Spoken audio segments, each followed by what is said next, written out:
Welcome to COFAM News TV. To stay updated, please remember to like this video, subscribe to our channel, and share the news with your network. Thank you. The dust-blown landscape of Sokoto, a city defined by its ancient caliphate history and its position in the far north of Nigeria, has recently become the unlikely stage for a political drama that could define the future of the West African subregion. Within the reinforced walls of the Sokoto Correctional Facility, a confrontation occurred that was silent yet deafening in its implications. It was here that Mazi Nnamdi Kanu, the incarcerated leader of the indigenous people of Biafra IPOB, reportedly delivered a crushing symbolic blow to the Nigerian political establishment. The visitor was Rochas Okorocha, a former two-term governor of Imo State, a sitting senator, and a man who has long positioned himself as the bridge between the Igbo heartland and the federal center in Abuja. But the bridge was burned before a single word could be exchanged. Kanu's refusal to meet Okorocha and his reported order for the former governor to be escorted away is not merely a story of personal animosity. It is a comprehensive manifesto of defiance that requires us to peel back the layers of Nigerian history, ethnic identity, and the failing mechanics of national diplomacy. To understand the weight of this snub, one must first understand the journey required to make it happen. Rochas Okorocha did not simply walk across the street. He traveled over 700 kilometers from the political nerve centers of the south to the arid fringes of the north. This distance is, in itself, a weapon of the state. Since Kanu's extraordinary rendition and subsequent detention, his legal team has argued that his incarceration in Sokoto is a calculated act of judicial and physical isolation. By placing him so far from Abuja, where his court hearings take place, and even further from the southeast, where his base of power resides, the Nigerian state has effectively created a logistical moat around him. For Okorocha to cross this moat was a significant political undertaking, likely intended to signal his unique ability to navigate the highest levels of the Nigerian security apparatus. But for Kanu, the distance has only sharpened his resolve. In the isolation of a northern cell, the IPOB leader has transformed his confinement into a monastery of resistance. To him, Okorocha's arrival was not a gesture of solidarity, but an intrusion by a representative of the very system that placed him in that cell.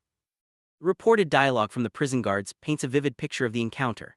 Kanu did not merely decline the visit, he reportedly categorized Okorocha as a man linked to the hardship and bloodshed of the Igbo people. This is a staggering accusation when one considers Okorocha's public persona. For years, Okorocha has marketed himself as a man of the people, famous for his educational foundations and his attempts to integrate Igbo politics into the ruling national parties. However, in the eyes of the pro-Biafra movement, this integration is viewed as complicity. The bloodshed Kanu refers to touches on a decade of friction in the southeast, from the Python dance military operations to the extrajudicial killings that human rights organizations have documented in the region. By rejecting Okorocha, Kanu is holding the entire class of southeast governors and senators accountable. He is asserting that holding office within the Nigerian framework makes one an accessory to the state's actions against its own citizens. This is the fundamental fracture in the region. The divide between those who believe in the politics of the possible within Nigeria and those who believe the Nigerian state is a fundamental impossibility for the Igbo people. This internal Igbo divide is perhaps the most complex aspect of the story. For decades since the end of the Biafran War in 1970, the Southeast has operated under a dual identity. On one hand, it is the commercial engine of Nigeria, with its people settled in every corner of the country, invested in the One Nigeria project.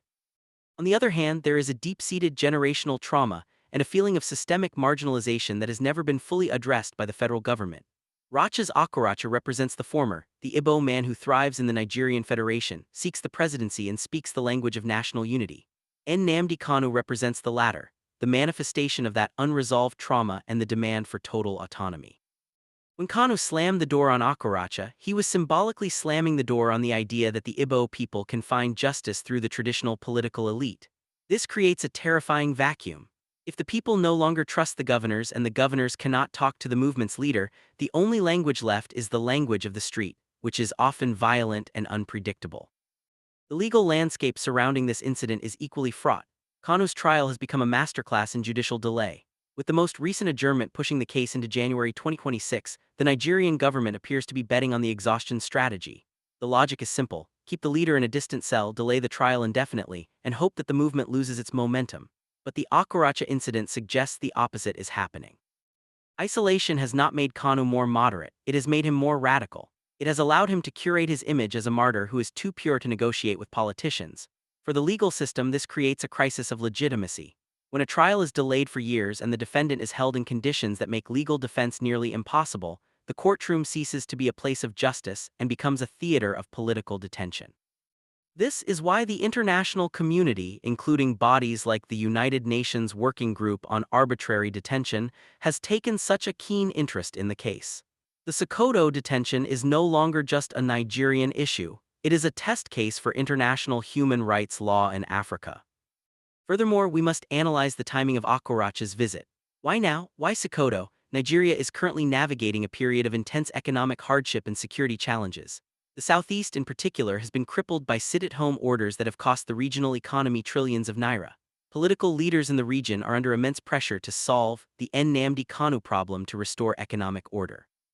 Okorocha, who has faced his own share of legal and political battles within the APC, and with his successor in IMO state, may have seen a successful mediation with Kanu as his grand return to the center of Nigerian relevance. Had he emerged from that prison with a message of peace or a roadmap for Kanu's release, he would have become the most powerful man in the Southeast overnight. But Kanu, a keen student of political optics, clearly saw the move for what it was. By denying Okorocha the meeting, he denied him the political oxygen he needed. This shows that even from a prison cell, Kanu is playing a high-stakes game of chess with the Nigerian elite, and in this round, he has checkmated the messenger. The broader implications for the 2026 trial cannot be overstated. By January 2026, Nnamdi Kanu will have spent a significant portion of the decade in and out of detention. The socio-political climate of Nigeria by that time is an unknown variable. Will the federal government be more inclined to negotiate as elections approach, or will they double down on the security-first approach? The rejection of Okorocha suggests that Kanu is not preparing for a political settlement. He is preparing for a total legal and moral victory or a total stalemate. He is betting that the longer he stays in Sokoto, the more the Nigerian state reveals its own contradictions. For the ordinary citizens of Aba, Enugu, Onitsha, and Owerri, this stalemate is a tragedy. They are caught between a government that they feel doesn't represent them and a leadership in detention that refuses to speak to the only people who might be able to broker their freedom. As this documentary-style analysis concludes, we must look at the human element. Beyond the flags, the slogans, and the prison walls, there are millions of lives impacted by this deadlock. The Sokoto snub is a signal that the traditional avenues of Nigerian diplomacy are broken. When a former governor is treated like a persona non grata by a prisoner, it tells us that the social contract in the region has been completely shredded. The road to 2026 is long and filled with peril. If the federal government continues to use distance and delay as its primary tools, and if the regional elite continue to be viewed as enemies by the very people they claim to represent, then the incident in Sokoto is not just a rejection of a man, it is a rejection of the current structure of the Nigerian state. Nnamdi Kanu remains in his cell, a silent figure whose very presence in the north acts as a polemic against the south. Rochas Okorocha returns to the political fray of Abuja, his mission a failure, his influence questioned. And the Nigerian public is left to wonder, if these two men cannot even sit in a room together, what hope is there for the millions they represent? The story of the Sokoto standoff is the story of a nation at a crossroads, where every path is blocked by the ghosts of the past and the uncompromising realities of the present. We will continue to watch, we will continue to report, and we will wait to see if the dawn of 2026 brings a resolution or merely the next chapter in a century-long struggle for identity and justice.